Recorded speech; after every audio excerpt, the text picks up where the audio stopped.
So we decided to look at a particular shot for today.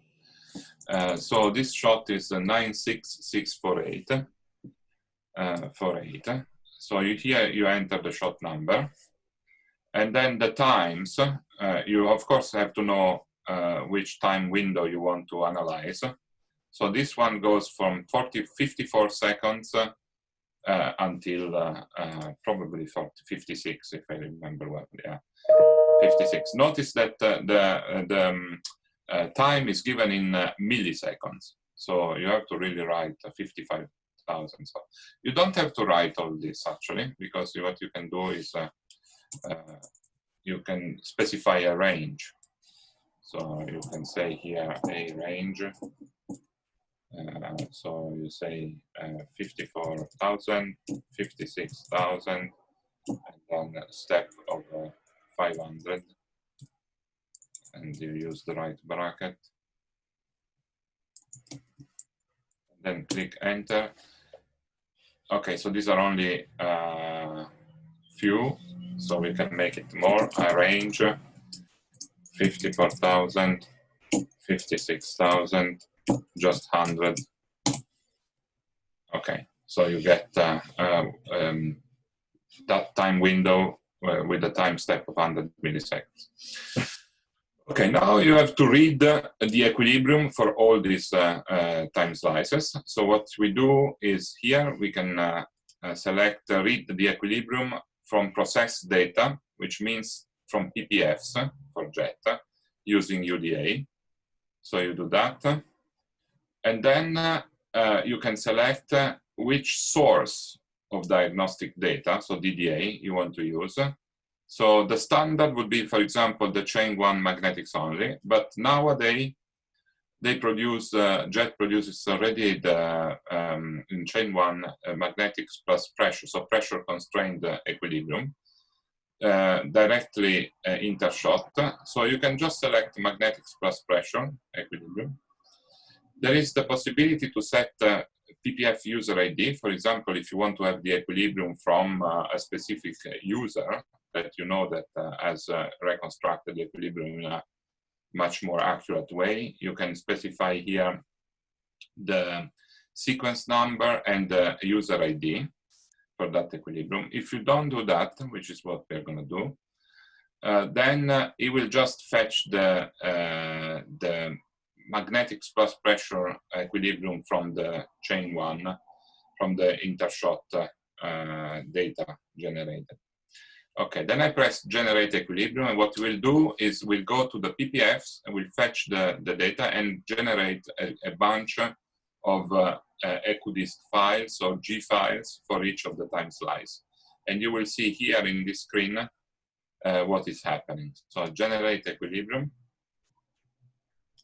This is what is actually executing, and is adding these EquDist files, just taking them from the PPFs and generating the EquDist file and adding it in the memory here in IMASgo. And you see the time here, 54 until 55.3, 54.4. Okay. Okay, so this is finished. Then the next step is we go to the profiles and we select. Okay, so there is the option of run the whole workflow without checking anything. If I click this button, it will fetch the data, it will map the data on the equilibrium, it will slice the data, and it will do the fits. But this you can do if you have set up everything and you are comfortable with what it will be done automatically. Otherwise, you can go through each of these steps on your own. So for example, this is what I'm gonna do. So I will go to fetch, and I will specify here which diagnostic I want to fetch. For example, for the temperature and density, electron density, I will select only HRTS. We worked yesterday with Stuart to make the possibility of selecting this independently, and I will talk about that later. But let me go through just the selection of temperature and density from HRTS. And then for the charge exchange, we use this channel. But here you have plenty of different channels. And what you should do is to look at the recommended ion temperature channel here, DDA, for your specific shot. And this information, you find it from the ion temperature analysis page on the task force, JET task force wiki page. So you have to know which data to fetch. So I'm not going through the process of checking which data to fetch. In this case, I will just fetch this charge exchange G6. The user ID is JET PPF. By the way, if you have any question while I'm talking, please stop me and ask the question. I have a question about this. Is it possible to add in parallel different charge exchange signals, for example, core and edge, to fit them simultaneously? Yeah, in fact, here you can put a comma and put something else as well. Yes, you can do that. You can do that. I'm not doing it because I haven't tried, so that. But yes, you can do that. So if I do now fetch data, I will fetch only this channel. And of course, if I put here comma and another channel, another signal, I have to know that it's actually there, because otherwise it will just say that signal is not there. We can try, but I don't know. At the moment, I know that this one is there, so it will fetch it. So just to clarify Jonathan's question, Michele, so if you put, for example, core and edge charge exchange with a comma, the procedure is supposed to do a full profile fit using the data of the core charge exchange, the data of the edge, and if there is a superposition, it will handle it normally. Yes. Okay. Exactly. So here you see it's fetching charge exchange, and it's fetching everything it needs to fetch. Okay, right. Now, let me try. Yes? Can you put this question mark button I just circled? Wait a minute. Which question mark button? Oh, yes. Oh, yes. This one, yeah. So here it says, choose the charge exchange diagnostic at the time from the drop-down menu, or alternative, enter your own. Multiple DDAs can be entered and loaded together. So for example, we can put these two together. So if you want, I can try. Which one is the edge charge exchange that you like most?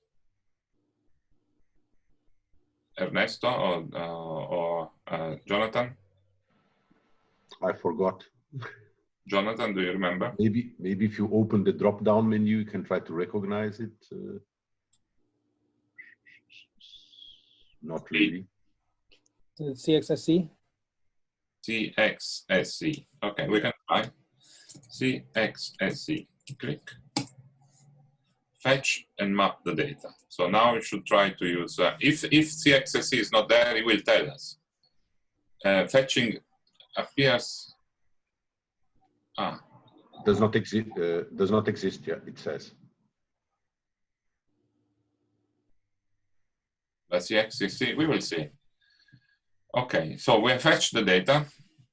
Then this panel here is, we will plot the data, so we will see the data.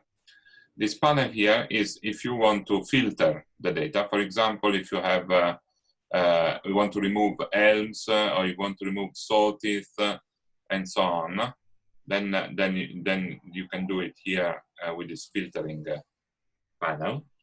I'm not going to filter the data, but if you're interested in filtering we can look at it in particular. Michaela, I can demonstrate that panel when I do the mass again. Exactly. So in fact, Stuart will demonstrate the panel when he does the master example.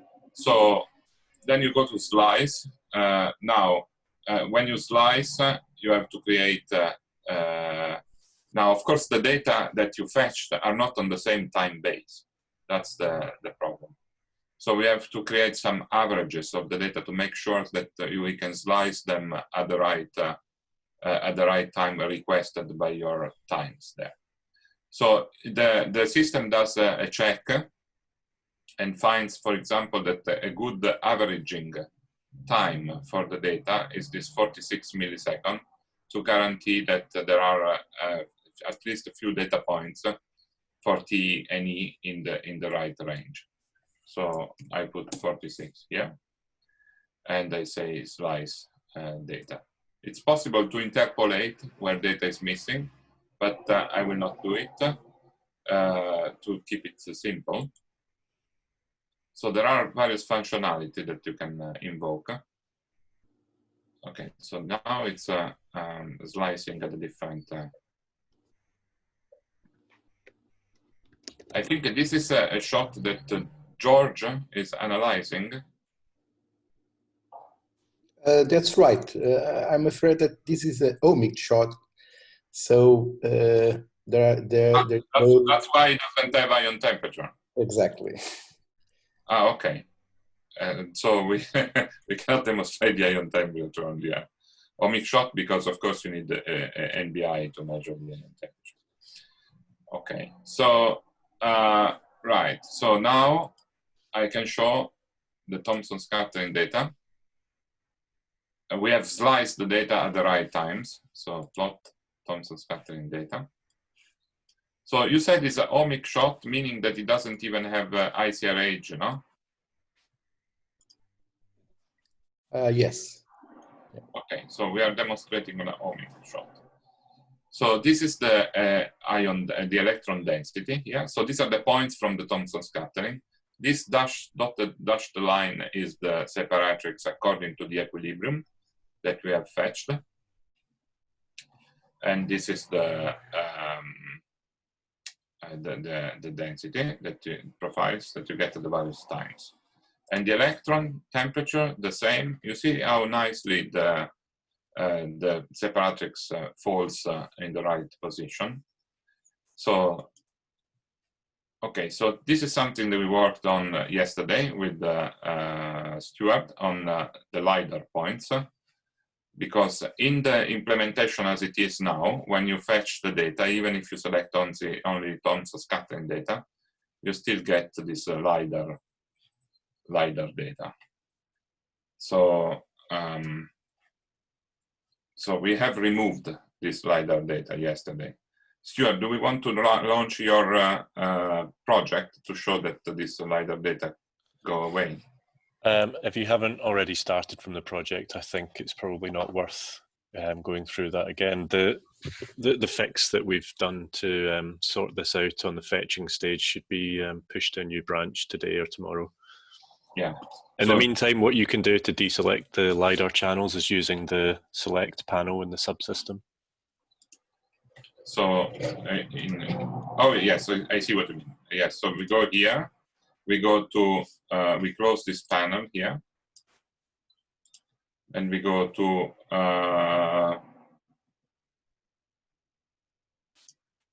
no, these are the time series. Where is the select panel? It's in the subsystem here, HRTS only. Okay, so we have to deselect this.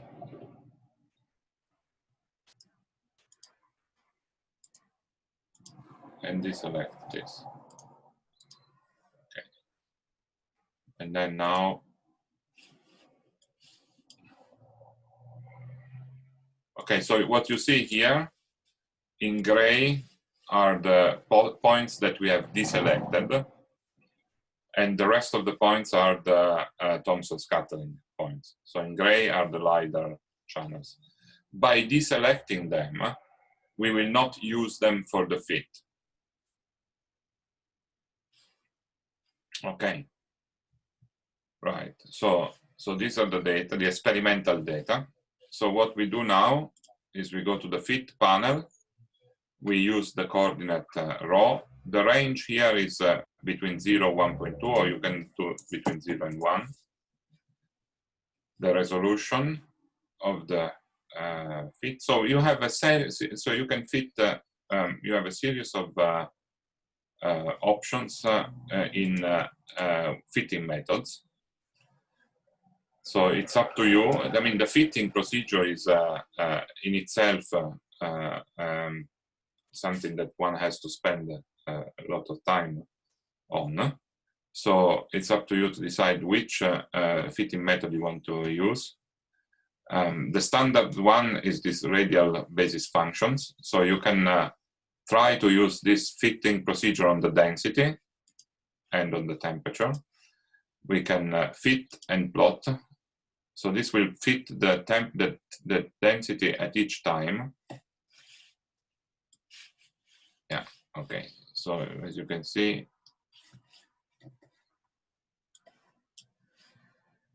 this is the electron density, sorry, because we were on the electron density panel.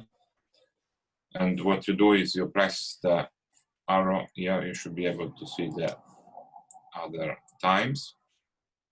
54.4, 54.5, 54.6.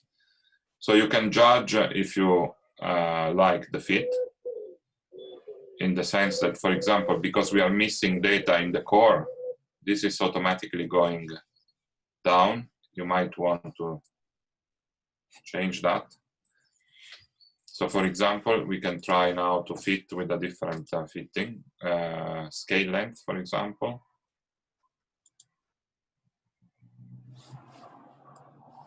And say plot, fit and plot.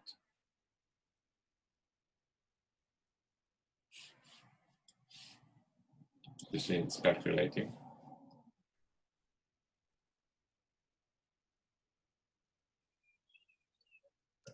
Michele, are there any recommendation of what to use for the fitting methods for different shape of the profiles and for situation like that, for example? So when you don't have the points. Well, of course, in this case, the lower. I mean, the recommendation is difficult. Of course, if you want to fit very well the pedestal. I mean, this is an ohmic shot, so you will not have a pedestal. But if you want to fit very well the pedestal, you should use things like the core polynomial and the hyperbolic tangent at the edge, or the Gaussian with hyperbolic tangent. So it's what I use usually is this one with for the age mode, or the radial basis function, or the scale length. These are the three I use. The others I use less, almost never. But you know, it's something one has to work with. So you see the difference. In this case, it's maybe, but of course, okay. So this is maybe depending on where you want to put your weights and so on. We can do the same for the temperature. But Michele, I had a question. Normally, of course, because we don't have data in the core, you'll get a kind of a, well, depending, of course, on how the things look like, but you may often have a hollow density profile, which we know is not very physically sound in terms of what we know. Probably in H mode, it's not so much the case, but what would you recommend to use if you want to get rid of any negative slope in the core? I mean, isn't there a possibility? So one thing that we can do is we put back the LiDAR in the select panel. You will see. Right, and then you have some points there. Okay. Then you have some points there. Yeah, well, I mean, it also depends on the fitting routine used. For example, with the Gaussian processes, where there is where the correlation length is kind of optimized to be consistent with the shape of the data, that also constrains the amount that it can spread in the inner part where there's no data, and it also provides the reasonable error bars, also consistent with the fitted correlation length of the kernel. Yeah, so you can use that. Okay. So what I try. Well, we have to play a bit to understand, I guess, right? Try different combinations, and until you get a profile that looks more or less what you expect. Okay, so here we didn't get the LiDAR data back. I don't know why. Let's see. Because I went back here, maybe because I didn't select. I used this,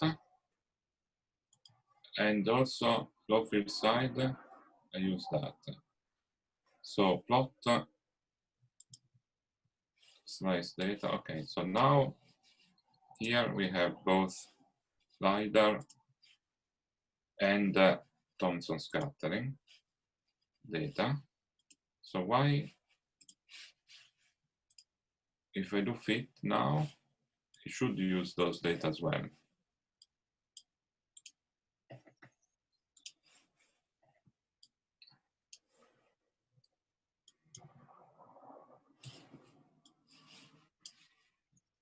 No, it's not using the LiDAR data in the electron density.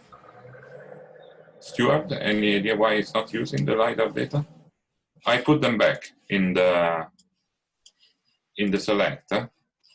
I selected them again. Both for the low field side and high field side. Both from the low field side and high field side. I selected the LiDAR. And if I plot them here, plot data, I do see them. You see they're there, and also here they're there. So I'm not sure why, when I go now to the plots, when I go to fit, and I select to fit the data, it will not use the LiDAR data. Is there LiDAR data for that time slice? Okay, I can check the other time slices. I think you don't have LiDAR data for that many time slices in this, so it could be that specific time slice you don't have any LiDAR data. That's a good point. Let me try. You can have a look. If you go to the Select tab. Yes. There you go. Okay, perfect. So you see that when the LiDAR data are there, the profile is following the shape that you would like. While when there's no LiDAR data, okay. So you can by playing with the function, you can force the function not to have not to be hollow in this region. But obviously, if you have additional data, then this problem goes away. You see, that is always.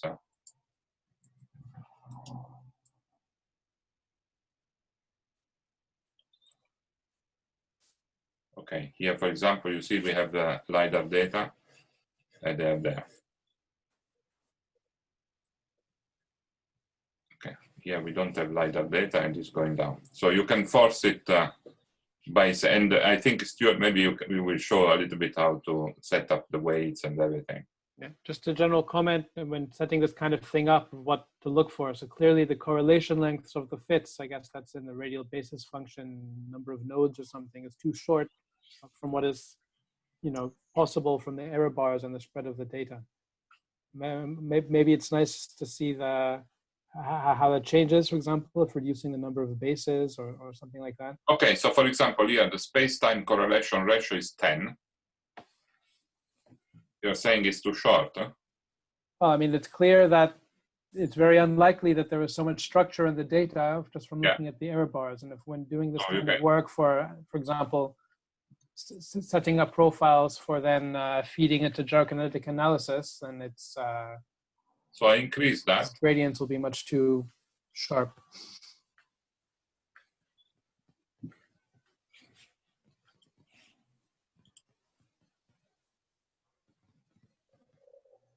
I mean, it's also important for the demonstration, but just a comment as long as we're... Yeah. No. Do you have another question regarding functionality? So is it possible to choose time windows where the data is averaged over, and then there's some also manipulation of the statistical error bars? Yes, so here in the in the slice, this is the time averaging. We time averaged over 46 milliseconds. We could time average over 100 milliseconds. Okay. And then we do slice data. In fact, in this case, we might get the LiDAR data also more frequently. So yes, it's possible to do it from here. Thanks.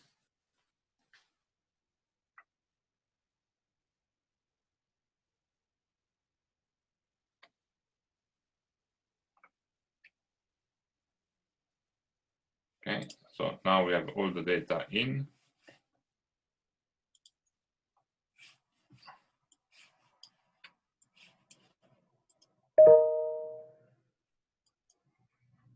See?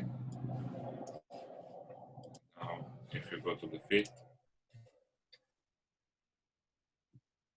we can choose this other scale length. You see here you have parameter, the number of knots, the first knot location, the minimum distance between knots. These are all parameters that you can set up when you do your fitting.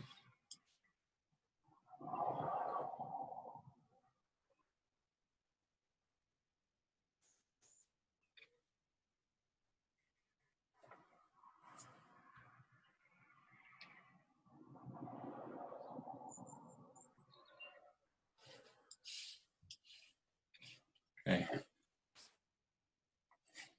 Right, so you see this is less hollow. Now, of course, when you have the LiDAR data, they're there. But if I take, for example, even larger average, you see here 200 milliseconds, 300, 400. So if I average over 500 milliseconds, then I will have the data there. Okay, so you see how it looks like. But I can assure you, and also Stuart will show it, you have a lot of flexibility of setting up the fitting routines and the fitting functions and so on. Can you do the fitting for each time point?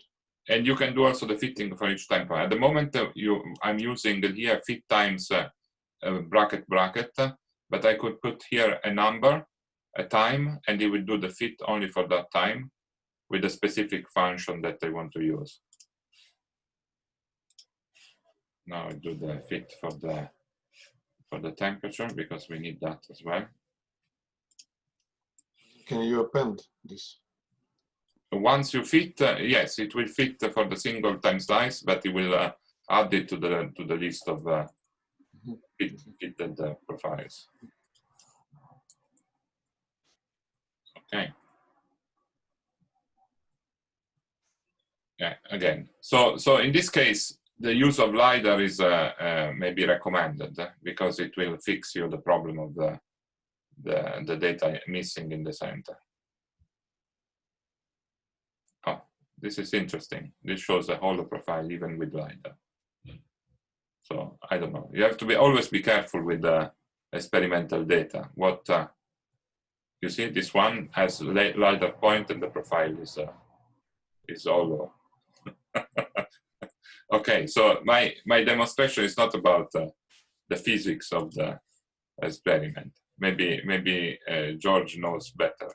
But now we have a set of fitted density and temperature profiles. So we go to post-fit. Let me close this.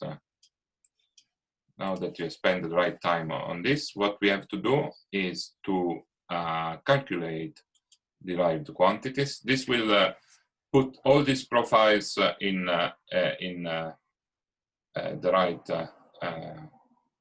boxes, and also add some extra information that are not directly from fetched with the data, but actually calculated as derived quantities. We can plot them. We can plot all the profiles. So plot 1D static profiles.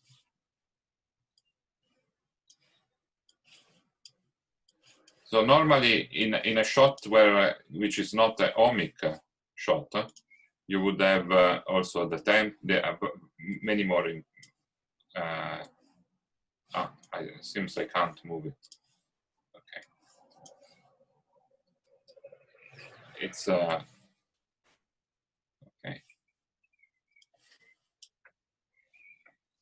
So here you have the electron density.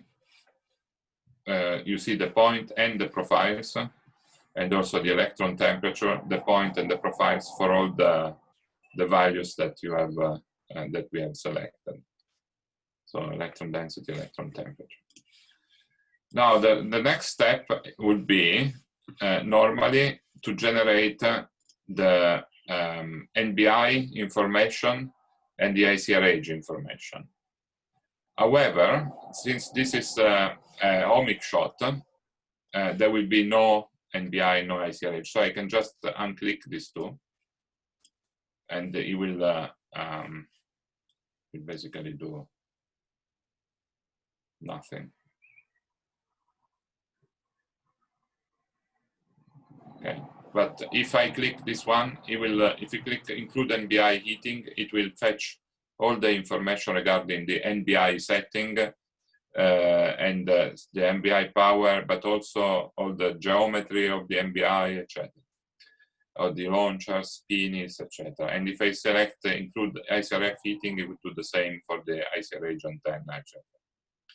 But this is a omic shot, so there's nothing like that. And then the next step is to generate the OMAS data structure, which is basically an internal data structure inside OMFIT, which mirrors the IMAS data dictionary data structure.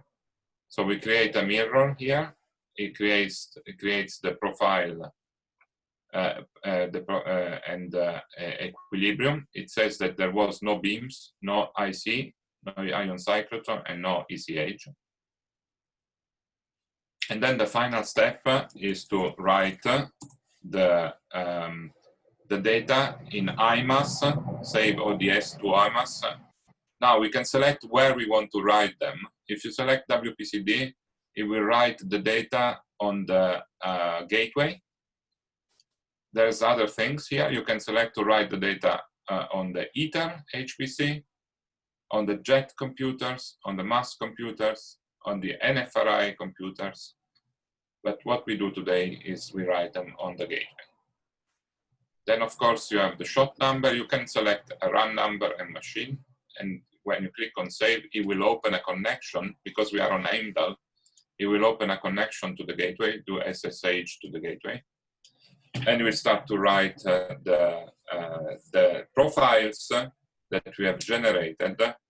So the core profile together with the equilibrium IDS, the core profile IDS, the wall IDS, and if it's there also the NBI IDS, ICRH IDS, ECH IDS into the file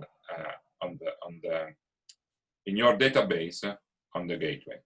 What it does also, because we use it for running ETS, it also generates the ITM equivalent of the IMAS file, which is the CPO file.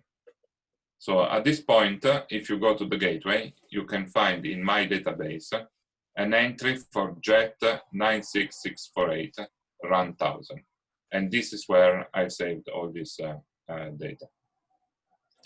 I would then stop now and move it to give it the floor to Stuart for his demonstration of the master fetching, because that will include more playing with the filter and the diagnostic data.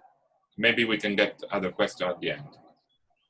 Stuart, do you want to? Yeah, I'll share my screen if that's okay. Yeah, perfect. So I stop sharing.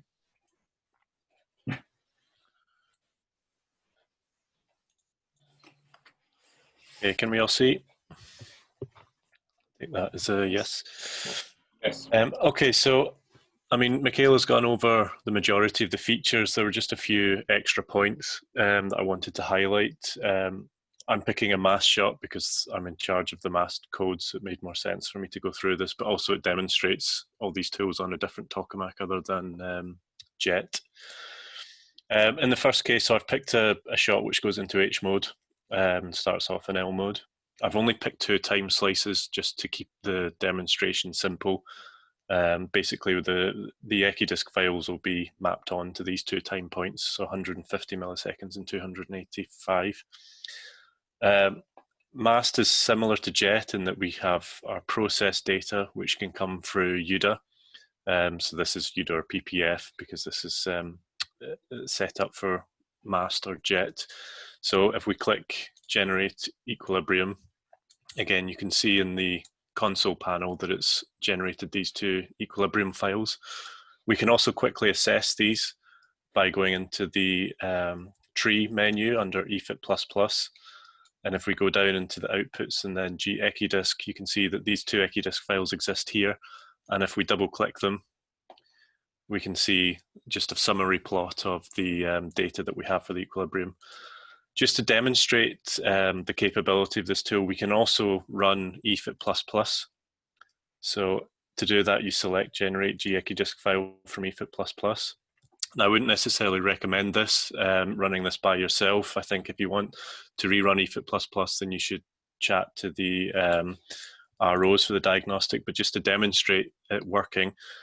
So I'm on Freya just now, and I think to run a MAST shot with EFIT++, you have to be on Freya rather than Heimdall. But you can see here, you can set it up with different constraints. So for example, in this case, we have magnetics and pressure. You can also set it to have MSE or just magnetics only. MAST uses D alpha to try and constrain the last closed flux surface. And then you can see we have various different options down in the bottom of the GUI where you can set up different settings for EFIT++. So you, for example, in the pressure, you can change the weights, and the MSE, you can set sight lines that you want to skip and so on. Now, if you leave all these blank, it will take the defaults that the code RO has set for these particular constraints. So once we're happy with it, we can click Generate Equilibrium. And what this does is it will send off a run command to the terminal, which will then run EFIT++. And you can see exactly what that run command is and inputs. And you can see here, this is what the run command actually is. And you can see here that it's added these two equilibrium files. Of course, the next step, you'd always want to actually see how good these files are. If it's not converged at all, it will say skipping due to non-convergence. But just to have a look, we can double click the EFIT++ netcdf file, which now appears in the outputs. So if we click this, what you'll see is you'll get a set of plots. If we had MSE here, it would also have a graph here, which would be comparing the MSE angle. But you can see that the red line here is the computed pressure, and the target from the Thomson scattering data is shown in blue. Now, this is for the first time slice, which is in L mode. If you want a different time slice, what you can do is type into the command box. So the first thing is you set the namespace. So for example, here, I set it to be IMASgo kinetic EFIT time EFIT++. This corresponds to IMASgo kinetic EFIT time EFIT++. So it just means that you don't have to put these into the address that you're wanting to use. Then you can say root output CDF, and because this is effectively just calling a Python function called plot, it now takes the input of time, so we can set 0.285, and if we click execute, you can see that we get the same plots, but now the pressure is at 0.285. These are time traces, so this doesn't change. Now you can see that clearly something's not gone right here, and if we were wanting to use EFIT++, we'd have to come back to this and try and improve our inputs. So for example, potentially using splines rather than polynomials, or other ways that we can do it. So to continue, I'm going to go back to just using the process data, which on MAST, this is our intershot data effectively, which just uses magnetics and D alpha. By the way, Stuart, I think this what you have shown of running EFIT++ is also possible to do for JET. It is, yes, it is. If this was JET, you would have a very similar GUI interface with slightly different constraints.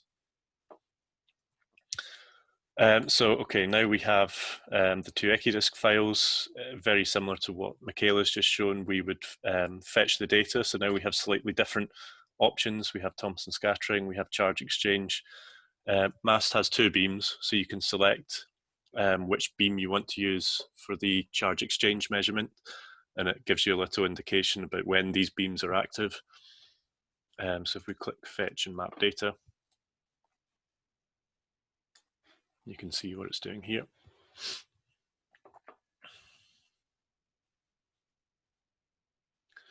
So the first point I just want to highlight is the Filter tab.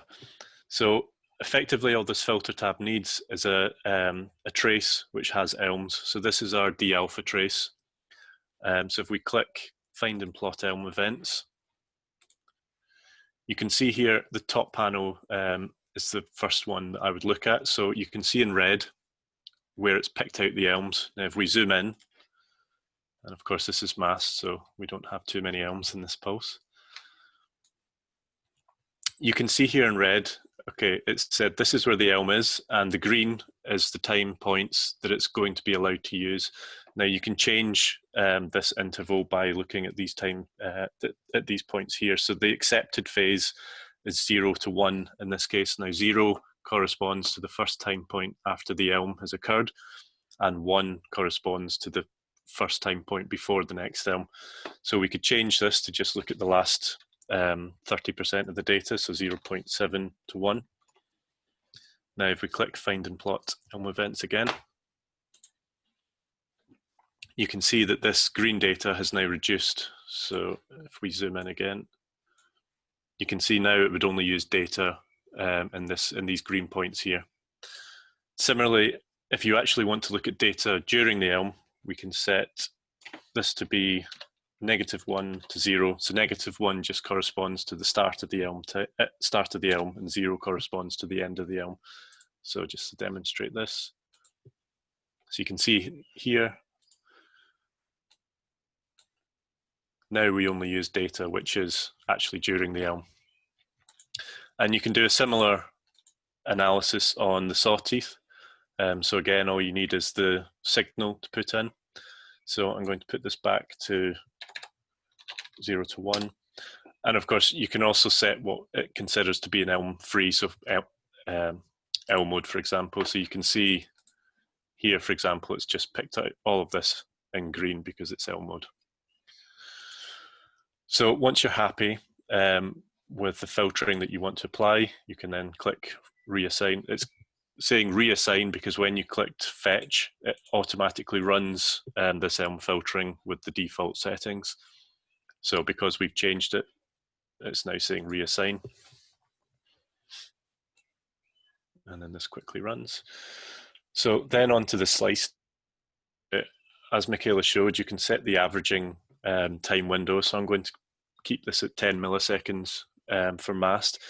You can change the window function. So for example, if you want to use just a boxcar function, so to treat every time point equally, or a Hanning function, so we'll keep this as Hanning function. The causal window looks only for data that occurs in the past. So this is important if you're doing a ramp of any form of data, that you don't want any smearing from the future time points. Because I should mention, when you say a time averaging window of 10 milliseconds, that takes plus or minus 5 milliseconds. Whereas if you click causal window, it would just take minus 5 milliseconds. Now, the point here, which is slightly different or an extra point to what Michaela showed, is the symmetrized TS. And we have this feature. Currently, I think it's only installed on NSTX and MAST. But basically, this requires to have high field side and low field side data. Now, I can demonstrate what this actually does. So we click on Plot Symmetrization Results, and we click Slice All Data. Basically, what this does is it tries to compensate if you have a bad equilibrium to start with. So, for example, here we have the original temperature for the 2 time points. So the yellow is for the second time point and the purple is for the first time point. So you can see here the way it's plotted, you can see that there's some differences between the low field side and the high field side. Now what the Symmetrize feature tries to do is it tries to shift the R coordinates to try and match up the low field side and high field side. So you can see after we've actually run the symmetrization, make this bigger as well. You can see more clearly in the yellow points now that the difference between the low field side and the high field side has been reduced. Now, the second thing that we can do is also try and set the separatrix temperature. At the moment, hold on if I close these. The third graph shows you what the shift has actually, what shift has actually been applied to the R coordinates. So we've set here a separatrix temperature of 40 eV, but we've kept the weight on this very low. Now the question mark tells you what sort of number corresponds to high, medium, and low weighting. So if we set this to 100, we can see it's really going to try and focus on this cost function rather than the symmetrization. So if we run this again,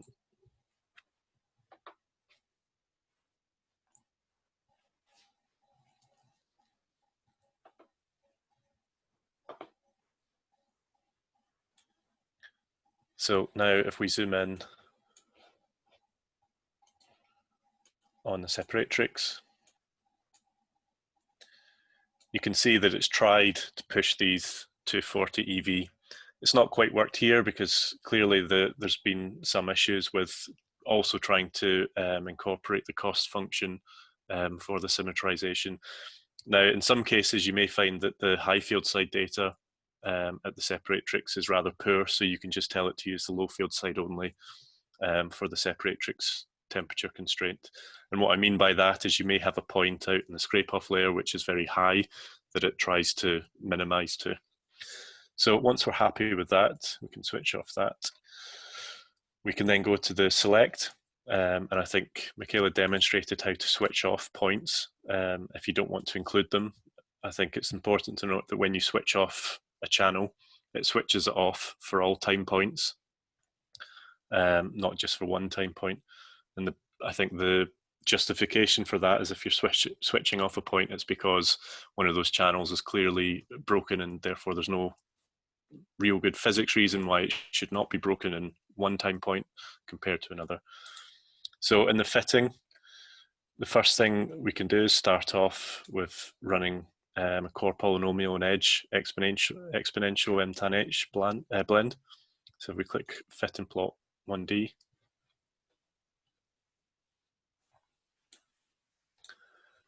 I'll close this. So you can see here, this is the first time point, and we can use the arrow keys to go to the next time point. So this is very normal, I would say, profile shape for MAST and what we generally find. But you can see that for the first time slice where we're in L mode, it's probably best not to use this M tan H function. So we can now go to fit times and select first time slice. And let's just change this to radial basis functions. And we can reduce the number of bases, so let's say 6. Now if we go to fit and plot 1D, so you can see here, this is what it's picked instead. Now I'm not too worried about the fit quality in this demonstration, otherwise we could be here all day. But now just to demonstrate some more features, so if we fit all with current settings, it will now fit all of these.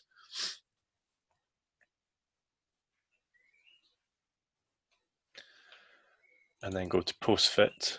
What we can see here, now the other feature I wanted to demonstrate was the stretch.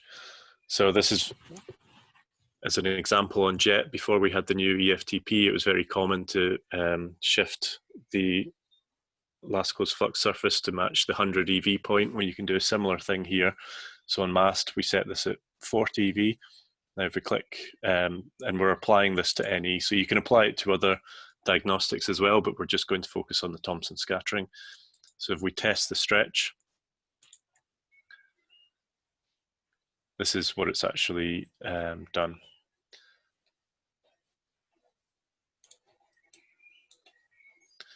So you can see here, this is the profile that we had, and now it's moved the temperature down to 40 eV.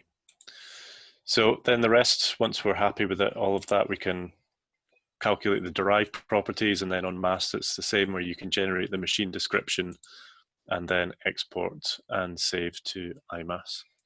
So I think that's all I wanted to add to Michaela's demonstration, but if there's any more questions, please feel free to ask.